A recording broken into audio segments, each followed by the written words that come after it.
Redditors who clean up crime scenes. What's the most bizarre thing you've witnessed? I don't clean up crime scenes, but I do remove the deceased. I can get into more accurate detail of the deceased, but here's some general stuff. Hoarders are a lot more common than they really should be. First of all, and it's never a clean hoard. It's piles of junk covered in several types of urine, it and vomit, molds I've never seen before, and probably insects that haven't even been discovered yet. I understand when the emergency services don't want to be in that kind of house longer than they have to, but I'll never forget having to ask them to help me because I couldn't distinguishing what was actually the deceased and what was just a piles of random that looked more human than the deceased did. People will warn you bodies will bloat, and touching them the wrong way will make them leak, but the image you're conjuring up doesn't even hold a light to what it can be like. Insects skittering when you delicately lift a 400 pounds deceased onto your cot, because one wrong move and they will start oozing. Oh, and the ones who had pets who were so desperate they had to eat their owner, staring into the eyes of a big, brown-eyed mutt who is happy to finally receive human contact. And all you can't think about is how the deceased is missing their entire face. Poor things were just hungry, but it's unsettling.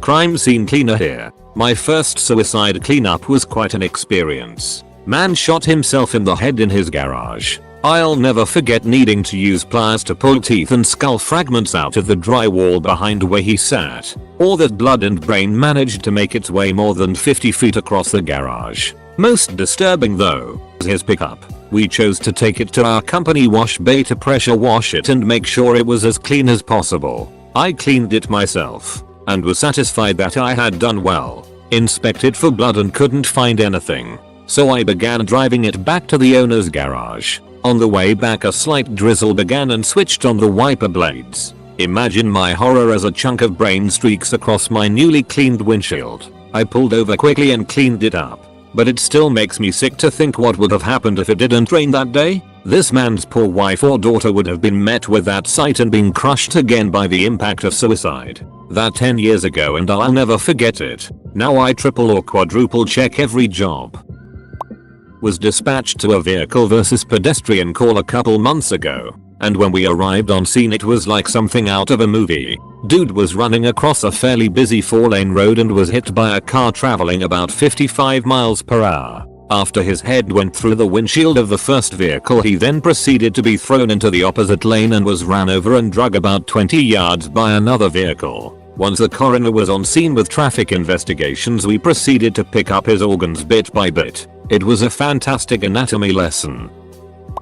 I occasionally work on the weekends for a funeral home. It's decent money for what is essentially 2 hours of call out work when their normal staff is off. Last year I was called in at around 5 in the morning. A 30-something-year-old guy had killed himself, shot himself, in a pretty small 2-bedroom apartment. That wasn't the bizarre part at all since I've seen it before on call-outs. What was bizarre was what was in the apartment. Literally thousands of documents, piled on the floor, on a desk, on shelves, of people's financial information, credit card statements, bank statements, personal data, etc. Probably 3,000 folders with all this stuff in it. Even where there weren't piles of folders, there were just loose papers, magnetic cards, surveillance cameras. It was just the weirdest thing I've ever seen. And of course, some of these documents and folders had blood and brains spattered all over them. Didn't matter to me though, since the detective on scene had said it was fine to take the body. The police had to clear a path by collecting the papers from the route we would take from the door to the apartment to where he was. A couple of months later, it came out that the guy had over $1 million in cash and Bitcoin. Apparently the state police were onto him. Family member did heavy duty cleaning including crime scenes. A guy shot his head off with a shotgun. EMTs were supposed to pick him up, literally, but missed a large chunk of brain behind a couch. That was when said family member decided to find other engagement.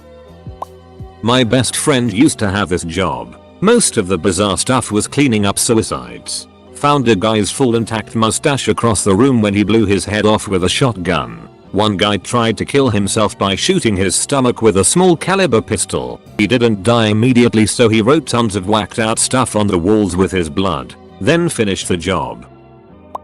My job is to clear landmines. I clean war crimes. You can say, yay. Bit of a stretch. I know. Recently a cow had walked into a minefield in our area of operations and stepped on a small anti-personnel mine. However, this mine was boosted by having been buried on top of a directional fragmentation mine. Gamers and soldiers. Think Claymore. But bigger. The cow had literally been split in half, with cow intestines spread all over the area and hanging from trees like Hannibal's Christmas ornaments. Edit. Love the puns less than 3. Okay. Not a crime scene cleaner but I'm a medic. Have a few bizarre ones. Came into a home to find a man who had attempted to commit suicide by putting a pistol under his jaw but failed. Had a second thought. He ended up having to crawl 5 feet away to where he had thrown the pistol after only blowing the left side of his face off to finish the job. The second one did the trick. Just about every surface in his living room had some remnant of the poor guy. He left behind 2 kids. Another time we had a husband who had caught his wife cheating and had turned on the garbage disposal and forced her arm down it. Massive hemorrhaging. But unfortunately she was DOA. Husband ended up with a self-inflicted shotgun wound. People really don't understand just how messy a shotgun can make things. Think the Hulk smashing a blood and brain-filled Pinata. And this one was more weird than anything, but here goes. Older gentleman we were called to after police performed a wellness check. Late 70s. Nice house. Nice foreign car in the driveway. Pictures of prayers and crosses all over the house. We head into the bedroom and there he is naked except for what I assume was one of those 60 non-Halloween costumes. Honestly I don't know, but he ended up having a heart attack mid-pleasure time while choking himself with a rosary. Definitely one of the weirdest things I ever saw during my time working the box. I've got a ton. I used to do CSI work and was an autopsy tech, so I would both go to the scene, investigate, bring the body back to the morgue, and help with the autopsy. Anyways, this person murdered their spouse and stuffed the body into a fridge and buried it in the woods. When you have a body exposed to the elements, you have normal decomposition to look forward to, such as insects, bloating gases, skin coming off, bones showing, etc. Once you've seen a few, then you know that this kind of decomp state of body is normal and you know what to expect. There are varying levels of stuff you deal with, but it's all within an expected spectrum of the job. Hope that makes sense. However, in this case, this person was sealed in, so you didn't have any of that. They were essentially stewing in there for almost a year. Might have been longer. I don't remember the exact time. I wasn't there on scene when they found the person, only in the morgue to help with the autopsy. So I prep the room. Doctor comes in, and I pull out the body from the fridge and wheel them into where we do the actual autopsy. Opened the bag, and oh my god, the smell. I'll never, ever forget the smell. I've dealt with bodies in various stages of death and decomposition, but holy it, this was on 10 other levels. Now the morgue has HVAC, air filters, fresheners, and all that, but they weren't effective at all for the smell. It was so bad I gagged, which I've never done before, and almost threw up in my mask. The doctor was struggling too. The doc double-backed and almost looked like they were gonna faint. It was the purest, worst, most concentrated, extremely pungent ammonia smell you could think of. I had never smelled anything like that in my career at that point. If wine ages well and is better with time, this ammonia smell did the exact opposite, and it was somewhere worse than anything you could think of. The smell stuck to us too, on our skin, for about a week. No matter how hard I scrubbed, I can still smell it if I think about it. The texture of the body didn't help either. It was so slippery and wet that flecks of the ammonia fluid splashed onto my skin. The long gloves went up to my forearm, not all the way to my scrubs. It was the worst autopsy of my life. It took about 3 hours because we kept having to take breaks and it was a difficult body to work on due to how fragile it was. It beat out everything else I saw, from the crazy accident fatalities, the interesting suicides, to even the person who had half their face eaten by rats and half their body covered in a sea of maggots and insects. Edit. Thanks for the gold. Also, RIP inbox. Pun intended. Edit 2. HVAC. Not HEPA. I don't clean them for a living but had to clean a few apartments when my uncle managed an apartment complex. We had one tenant OD on heroin. He sat there for roughly 3 weeks before anyone noticed the smell. They took his body and left it to us to clean up. The dude vomited on the ceiling. There were little dry droplets of vomit all over the ceiling right above where he died, and to top it off he basically liquefied and left a puddle of gut juices on the concrete foundation underneath the carpet. I thought that it was left to a professional team, but I guess it's optional, and if you don't want to pay for it, you can scoop the brains and blood up yourself.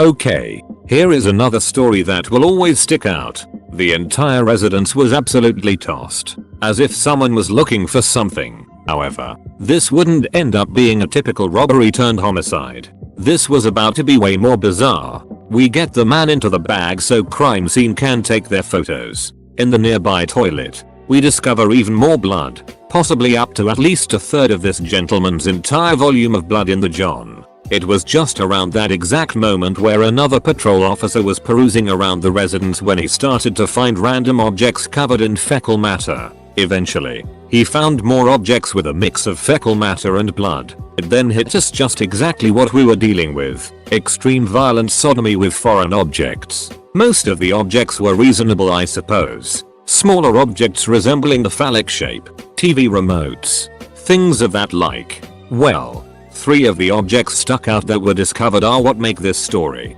The first was a broom. Sure, you think, kinda skinny, right? Can't be that bad. Well, it was the depth up the grip of it that we were concerned about. This man definitely had his bowel perforated by how deep this thing went. The second object of note was a baseball bat. The contact end of it, again, pretty deep, but significantly wider in girth. Final and most standout of the objects was a guitar. A really nice Stratocaster too. The tuning end of a guitar. The tuning knobs were all covered in a thick paste of fecal matter and blood. This man had been sodomized to death. At autopsy, the findings were obvious. However, what I had to do was something I'll never forget. After the primary evisceration was complete, the doctor wanted to completely excise the rectum. So I had to don a chainmail glove and, after rolling this poor guy onto his side, press inside his abdominal cavity to press his rectum out towards his anus till the doctor could pull it taut enough to cut out.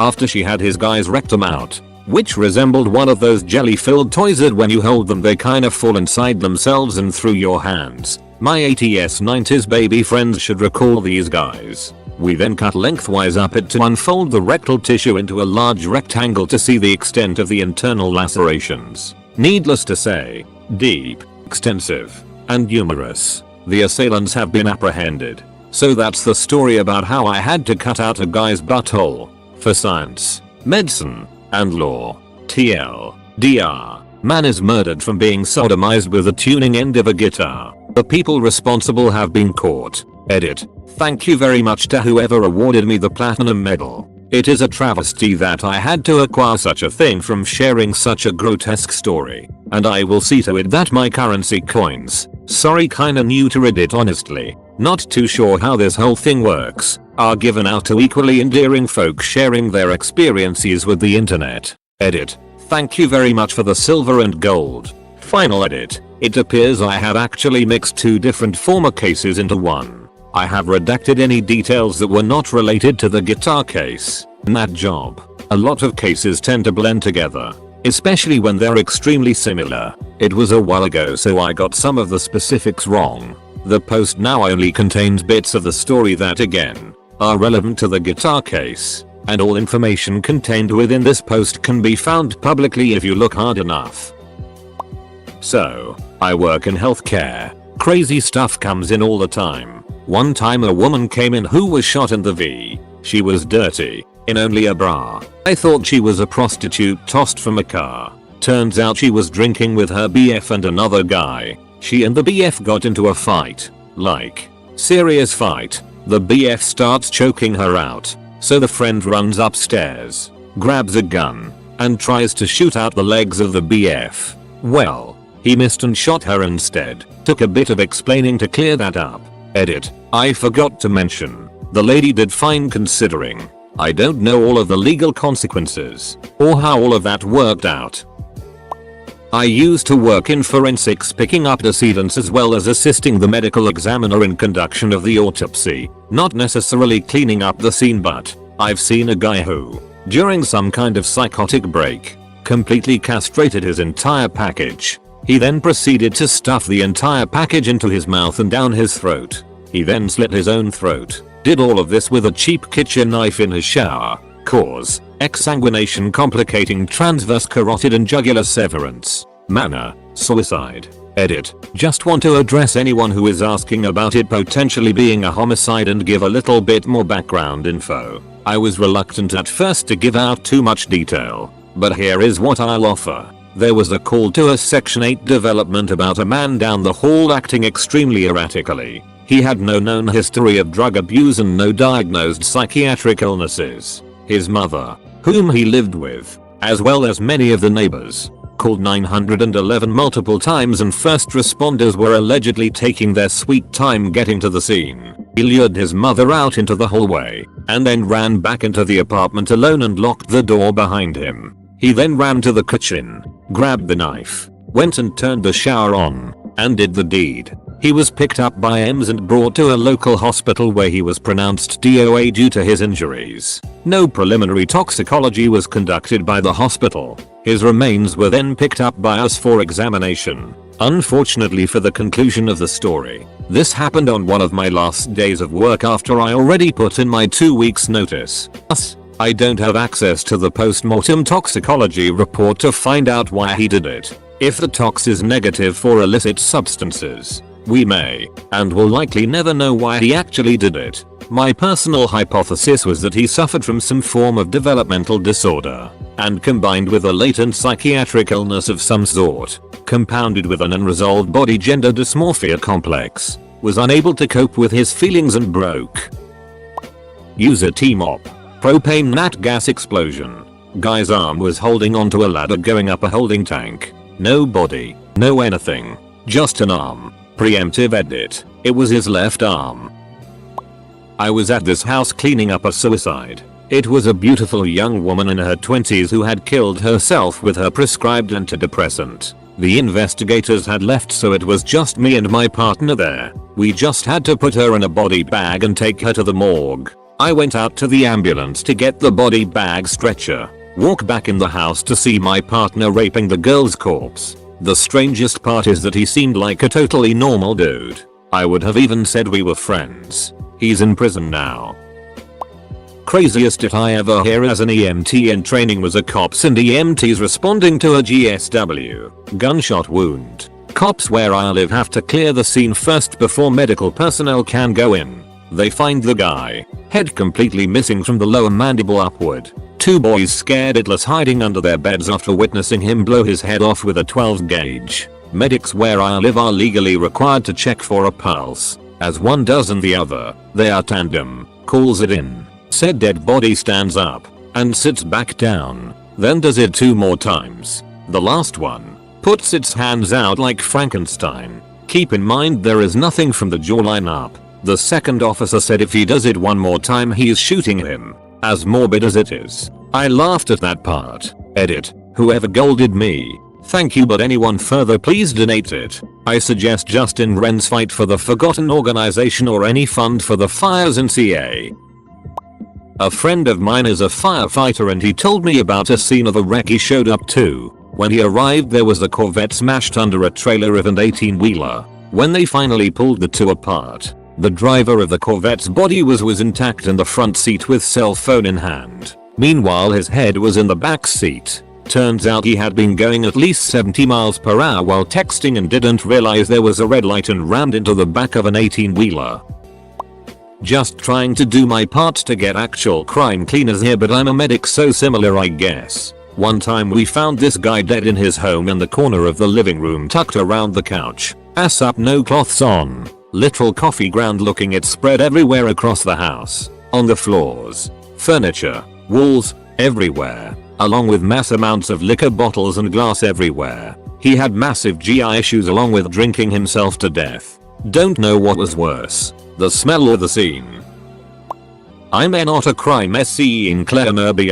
A friend of mine works as a detective for homicides and vice. Sometimes the 2 combine. Usually she doesn't talk about work. Ever. But she was clearly suffering from this scene. She described the following. Imagine a small apartment, 1 bedroom, 1 separate kitchen, a small living room, small bathroom, tiny toilet. You enter the small hallway and you find a trail of blood. You follow the trail and at the end of the trail is someone hanging out of the living room window with half her head blown off. She apparently tried to commit suicide by shooting herself. It didn't stick and she decided to jump out of her window but died before she could fall down. You look around and enter the kitchen. There's a baby in the kitchen. The baby is no longer alive because it's face down in the sink full of clear water. The child was drowned. Later they found out the mother did it. You keep exploring the scene. In the bedroom her other 2 children were found. They were older. 4 and 7 years old. Boy and girl. They apparently fled from their mother after she killed the baby. The mother came after them with a knife. There was a lot of blood. Each kid had over 30 stab wounds. It was an otherwise normal family of 5. Stay-at-home mother, working father, talented sporty boy, very smart girl, and a few months old baby girl. So where is the father? Is he a potential suspect? Can we find anyone who knows where he is? Let's tag and bag the scene. Consider him suspect for now. Put a warrant out for his arrest, or whatever kind of come with us innocent until proven guilty person arrest there is. Then the father steps out of the elevator outside the front door of his apartment. He looks at the open door with blankets rolling out with covered bodies of his children and wife. He looks at the police presence and detectives in white suits. The hysterically crying man is having a meltdown of astronomical proportions. And my friend was there to see it all unfold in front of her eyes in the span of 1 afternoon. The guy was innocent. The timeline was something like this. The mother had not slept in days because of the baby crying. Out of pure frustration she drowned the baby. Her other children saw her do it. She panicked and killed the other children. She panicked even more and tried to blow her own head off. But that didn't immediately work, so she tried to jump down the windows to kill herself. Blood loss made her pass out and she died hanging from the window, where she was spotted by a neighbor who called the cops. The cops opened the door, saw it wasn't their type of scene. My friend has seen suicides of all kinds. She's seen the results of 2 young kids committing suicide by train. She's seen all types of hangings. She's seen all types of necrosis. She's seen it all. But not a happy family going from heaven to the deepest depths of hell in the span of 1 afternoon. She's been on paid leave for a few weeks now. It was simply too much. I have no idea how people can do that job for several decades. My friend wasn't an official crime scene cleaner, but he drove a tow truck and they often had to deal with some gruesome aftermath. The worst one was a man we had both met before, recently married, baby on the way, seemed happy enough. They found his car parked down in a secluded spot by the lake off a major highway at one of his favorite fishing spots. He had shot himself in the head and was found days later when the car was reported as suspicious to the police. I happened to be riding with my friend that day, chilling and helping him unlock cars and bring people gas and whatnot. We got a police call, usually just towing a car from an accident or because the driver is drunk. Because of the suicide's location and the proximity to heavy traffic, they had us tow the vehicle to our lot, which was nearby, in order to wait for the coroner and better get him out. So that we found ourselves towing a vehicle with the dead body of someone we knew in the driver's seat. It was surreal. The worst part was the next day when his pregnant wife wanted to get items out of the car. She asked for his favorite hat. He had been wearing it when he shot himself and it had blood all over it and a bullet hole through the top. The shop said they didn't see it and she couldn't go to the car yet. They told her they would call her if they find it and spent the rest of the day trying to decide what to do. Since the hat looked new, she said he had just gotten it earlier that month for his birthday. They located a brand new one at the local mall and a few shop techs wore it around for a couple days to try to make it look used. They then gave her that hat instead and said they found it in the glove box or something. It just didn't seem right to give her a bloody token of her husband's recent suicide. She was so happy they had found it. Truly heartbreaking. My friend was a bit messed up for a while after that. It really made him more angry than anything. He kept going on about how selfish suicide is. I never told him I had considered it as a teenager. If I had had access to a gun, that might have been me in that car. You just never know what people are dealing with. I hope the wife is doing fine now. Edit. If his wife is reading this, I hope you understand that switching the hat came from a place of love and concern. Though they barely knew you, they didn't want to put you through more trauma, but still wanted you to have the closure you deserved. I hope you see the hat as a token of how much strangers cared for you and wanted the best for you. I also wish with all my heart that you are doing well. For anyone going through hell right now and feel alone, I care. I know it's hard and exhausting, but I believe in you. Please reach out to the people you care about. If you don't feel like you can do that, please message me. I am happy to listen and do what I can to help. You're an incredibly strong person and you deserve a life of happiness and love. Don't know if this counts as a crime scene, but at my work we had to pick teeth out of a rock garden after a guy blew his head off with a shotgun. Great question. I looked through some other threads for relevant responses and found a few. You laughing with myself said, here, more than I was at a scene recently where someone jumped off a balcony onto the street below. The balconies of the second and third floors extend out further than the others. The person left pieces of themselves on the third floor and the rest of them continued down to the second floor. More than another one that I attended a few years ago was a suicide attempt in a nursing home. A lady cut both of her wrist and waited to die. The only problem was that the wounds were too superficial. She had a bit of time to kill. So she made herself a smoothie, watched some TV, went to the bathroom, basically just going about her normal day. She eventually changed her mind and called for help. U55 said, here, more than the company I work for doesn't usually clean up crime scenes, but it's something my boss has been trying to get into for a while. We have gone and done a couple of bids. Usually when we show up the crime scene is over a week old, sometimes two. This one in particular, a man murdered his girlfriend and confessed the next day, so it was about 3 or 4 days old. This man stabbed his girlfriend 56 times throughout the home while she was trying to get away. He then scalped her in the bathroom. There was blood and hair everywhere. That's not even the most ducked up part. After she was dead, he cut off her boob and cooked it in a frying pan. Drugs were involved. Deleted. Said, here, more than as a fire department chaplain. Part of my job was clearing the trauma from the room. So I think I count. More than I've cleaned some real messes. Shotgun suicides. Homicides. But most disturbing for me was a car accident where an infant died.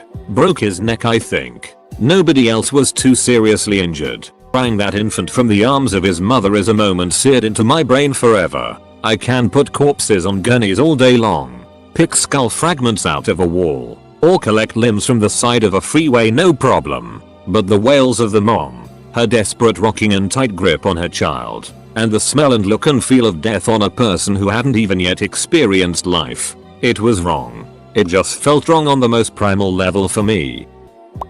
Oh, I have a story about someone who launched their entrails over a bathroom that's probably 81 square feet. I clean up biohazard material, dead bodies, for my company on occasion because I'm one of the only two that's certified. My co-worker went into a house to clean a body but the boss failed to mention they had been dead for 2 weeks. Okay, whatever, I can deal with that. We walked to the house and not only could you smell it from the start of the driveway, but all the windows were black. Okay, this dude had blackout curtains, I understand that. We suited up and went into the house, which was relatively clean given the circumstances. We knew he died in the bathroom so we made our way upstairs and followed the flies. So, you know how flies swarm decaying things? Yeah, it wasn't blackout curtains in the bathroom. The windows were caked in so many flies that sunlight couldn't come in. My boss also failed to mention he died in the bathtub. You hear about bloating and blah blah blah, but do you know what happens when a body sits in a bathtub for 2 weeks and soaks up all that water?